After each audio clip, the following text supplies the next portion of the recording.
Suatu hari ada seorang syekh di Arab sana. Beliau dalam ceramahnya menceritakan ada seorang anak muda yang membawa ibu kandungnya berobat ke rumah sakit. Jemaah, sampainya di rumah sakit, anak muda tersebut bawalah ibunya ke dalam ruangan dokter. Kebetulan dokternya perempuan. Kata bu dokter, silakan duduk. Pak, silakan duduk bu.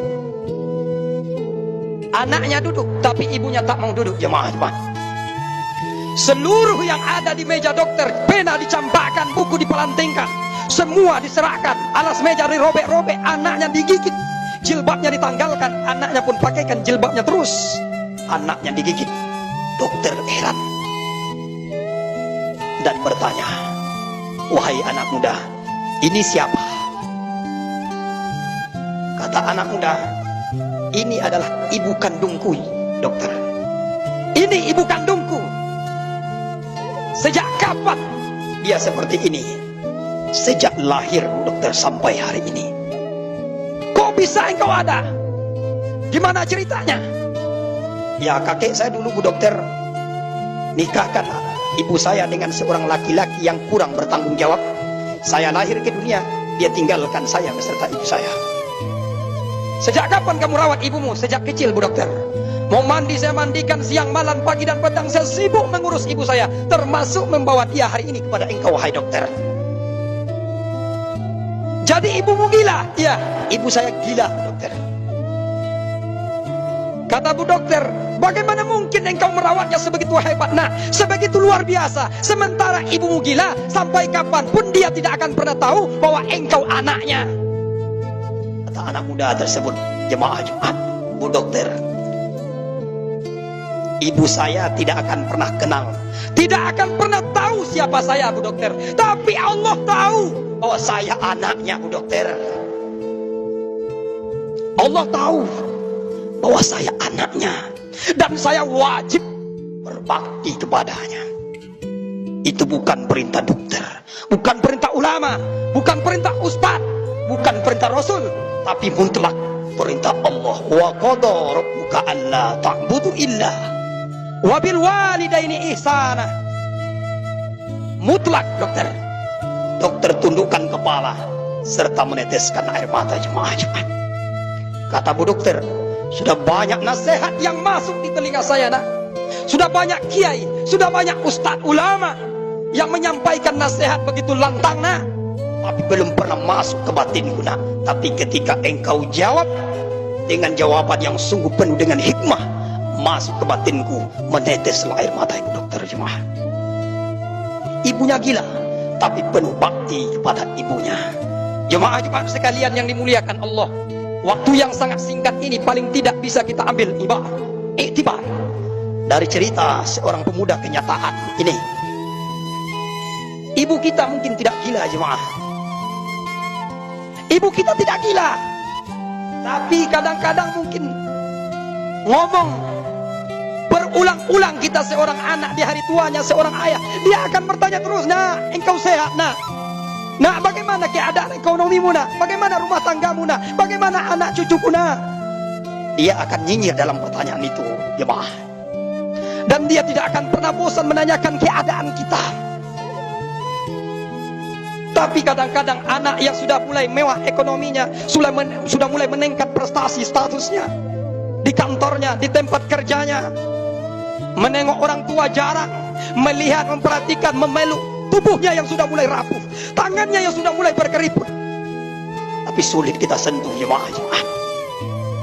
Kita ada di dunia ini bukan karena pejabat, bukan karena ustadz, tapi berkat perjuangan seorang ibu yang tegak di tengah meregang, di tengah kesakitannya. Satu langkah kaki di akhirat, satu langkah di dunia. Perjuangan, perasan keringat, cucuran darah. Yang penting kita lahir ke dunia, jemaah. Kalau seandainya ibu dokter di saat kita lahir seluruhnya sama, bu dokter tanya, bu, kalau seandainya ibu selamat, anak ibu mati, bu. Tapi kalau anak ibu selamat, ibu mati. Seorang ibu yang mulia yang kita cintai itu, pasti dia jawab, Biar saya mati, Bu Dokter, yang penting anak saya selamat. Biarlah saya tidak makan, yang penting anak saya kenyang, Bu Dokter. Biarlah saya tidak pakai baju baru, yang penting anak saya pakai baju baru. Biarlah hidup panting tulang perasan keringat siang malam pagi dan petang, tidur tak nyenyak, istirahat tak nyaman, yang penting anak saya sekolah, yang penting anak saya pendidikan. Biar tidak malu mencemehkan oleh kawannya. Tapi hari ini kita sudah pendidikan, hari ini kita sudah tegar, sudah berdiri tempat injak kita sendiri. Lupakah kita di tetesan keringatnya sampai hari ini, sampai dunia kiamat jemaah Jumat? Kalau seorang ibu dan ayah sudah tinggalkan kita sampai ke tepi langit manapun, tidak ada ibu, tidak ada perempuan dimanapun seperti ibu kandung kita itu. Sepakat hati kita ketika ibu disebut, itulah yang sedang mengalir darah yang sangat keras dalam tubuh seorang anak yang belum berbakti kepada orang tuanya.